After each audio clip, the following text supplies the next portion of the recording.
Was that first depressing moment అండి? ఎందుకంటే high చూసినప్పుడు డెఫినెట్లీ లోస్ కూడా చూడడం is a part of life.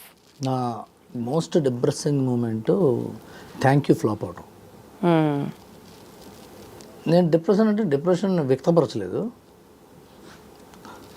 అమ్మా అని అడవలేదు, డిసప్పాయింటెడ్. నాకు పెద్ద డిప్రెషన్ ఉండదండి యాజ్ అ పర్సన్, నాకు హ్యూమన్ బీయింగ్. నేను యాజ్ బీవీఎస్ రవి నేను పెద్ద డిప్రెస్ అవును దేని గురించి. What is your life theory sir? ప్రతి అయిపోయింది చెప్తా.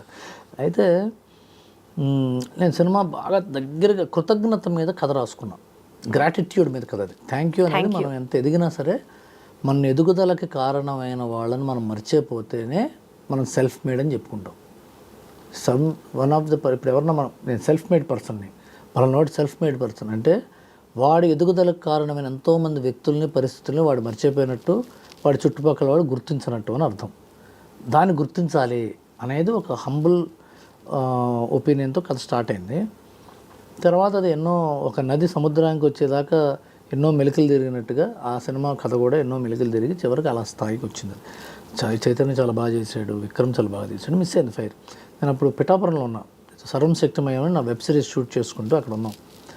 నేను సినిమాను ఫ్లాప్ అయిందని తెలుసు, ముందు రోజు రాత్రి తెలిసింది. నేను ఒక్క గంట బాధపడ్డాను.